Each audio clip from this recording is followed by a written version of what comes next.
હવે આજની તારીખથી જે ફંડ આવે એ ફંડને એજ્યુકેશન ફંડમાં લેવાનું આગળ વધી જાઓ. બીજી અધિકારીઓમાં તો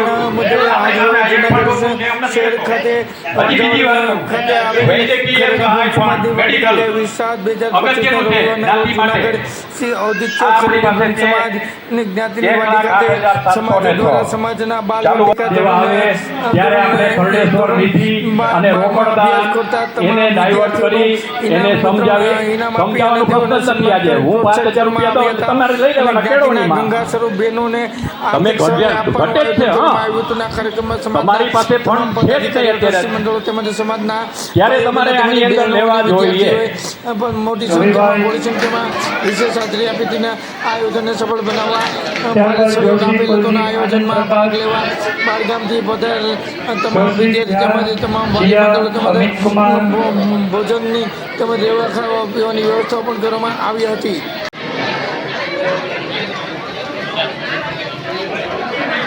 દવે હેતવી વિશાલભાઈ, ત્યારબાદ જીરીબાર ટ્રસ્ટમાંથી અશ્વિનભાઈ વિનંતી કરું. ભટ્ટ નૈતિક રાજેશભાઈ, ઝેલ ભરતભાઈ, ગેરહાજર છે. ત્યારબાદ બીજા નંબર ઉપર આવે છે ભટ્ટ સૌમ્ય શૈલેષભાઈ.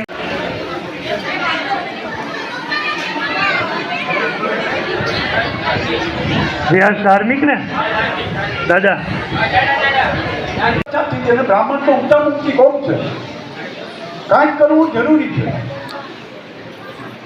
જે હેડ ઉપર આપે છે એને તમારે સમજાવવા તો પડશે કે કોઈ સાયન્સનું કહેશે, કોઈ ગણિતનું કહેશે, કોઈ અંગ્રેજીનું કહેશે.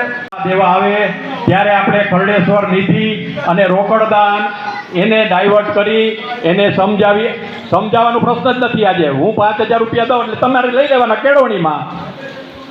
તમે ઘટે જ છે. તમારી પાસે ફંડ છે જ નહીં અત્યારે. ત્યારે તમારે આની અંદર લેવા જોઈએ. દેવા આવે ત્યારે આપણે ખરડેશ્વર નિધિ અને રોકડદાન એને ડાયવર્ટ કરી એને સમજાવવાનો પ્રશ્ન જ નથી. આજે હું 5000 રૂપિયા દઉં એટલે તમારે લઈ લેવાના કેળવણીમાં. તમે ઘટે જ છે. તમારી પાસે ફંડ છે જ નહીં અત્યારે. ત્યારે તમારે આની અંદર લેવા જોઈએ. દરરોજનો 1 રૂપિયો 360 ના 300 રૂપિયા 360 રૂપિયા એ આપણે નથી કેળવી શીખા. એ આપણે ફંડ ભેગું નથી કરી શીખા. તો આમ તો ચાલે નહીં ને. વહીવટ કરવો છે તો આમ તો ચાલશે. હું સ્પષ્ટતા છું ભાઈ. હું મને જે વિજય માગે છે એ તમારે એની પાસે ખુલાસો કરવો પડશે. અને એક વાત એની સાવ સાચી જ છે, જો આપણે સાક્ષર થવું હોય અને આપણા બાળકોને સંતાનોને આગળ લેવા હોય તો આપણે હવે કંઈક કરવું ઘટે. હું બહુ વિદ્યમાન, હવે મને અત્યારે 84-85 છે, છોકરાઓ કરે છે એના ઉપર રાખી દો, પણ જ્યાં સુધી તમે જાગૃત થઈ જાવ ત્યાં સુધી બધું કરે. જય ખડેશ્વર. આજે અમારી ઔદિત્ય ખરેડી સમવાય જ્ઞાતિ મંડળ વાંછાવાડમાં અમે દર વર્ષની જેમ આ વર્ષે પણ વાર્ષિક સાધારણ સભાનું આયોજન કર્યું. સાથે ધોરણ LKG થી લઈ ધોરણ 10 સુધીના